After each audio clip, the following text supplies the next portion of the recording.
Hello, here is the 9th episode in the Āścarya Rare Stories series, and this covers the special relationship between Seshadri Swamigal and Ramana Maharishi.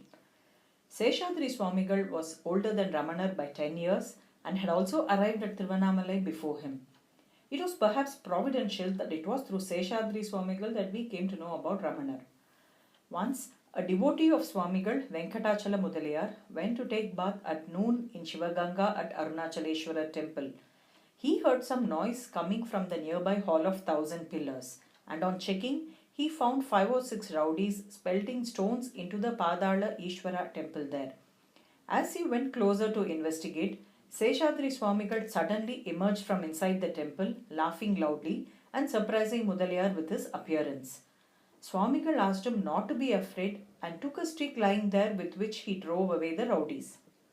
Then Swamigal came back and told Mudaliyar, "See, my child is doing penance inside." Mudaliyar asked him how he said that it was his child. Swamigal responded, "You already know that I am Parvati and I have told you, but you have forgotten." Swamigal led him by his hand and asked him to look inside the temple. Mudaliyar got down a few steps and peeped in and saw someone's head behind the Shivalinga there. As it was quite dark, Mudaliyar was afraid of going alone further into the sanctum. He went out, gathered a few people and crept in and saw Ramanar sitting stiff like wood in samadhi behind the lingam. Along with the others, he lifted Ramanar and brought him out. Both his thighs bore wounds oozing blood resulting from severe insect bites. Swamigal patted him on the back and left after telling, "Now do you see my child Skanda?" Seshadri Swamigal's moniker, "Man with Golden Hand," was shared by Ramana too. A young Ramanar living in Tiruchuri was called by his schoolmates as Golden Hand, for any task would be accomplished successfully if Ramana came in front. Swamigal used to visit Ramana ashram quite often because of his affection for his son. Like how Swamigal's parents predicted their end, he too predicted the end to his mortal life.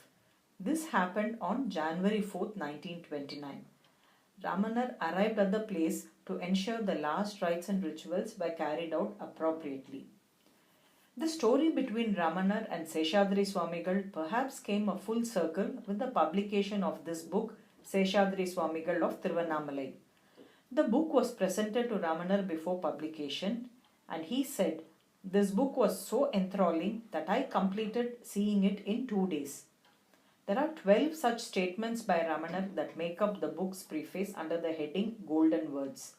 Of particular interest are his comments about the traditional style in which this book has been written.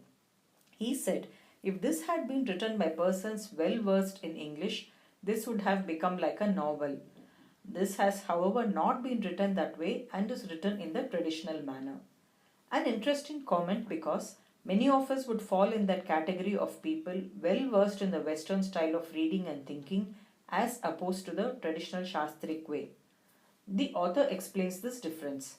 The Western style requires an objective style of writing even if the author might have a personal bias, whereas the Indian style embraces a subjective approach, promoting the author's personal experiences with and connect to the subject matter. This may lead to a less coherent work, but one that is more authentic. I hope you get to read this book too. And we've been fortunate to hear from some of our listeners about their experiences with Seshadri Swamigal. We'll share these in the concluding episode of this particular series. Thank you.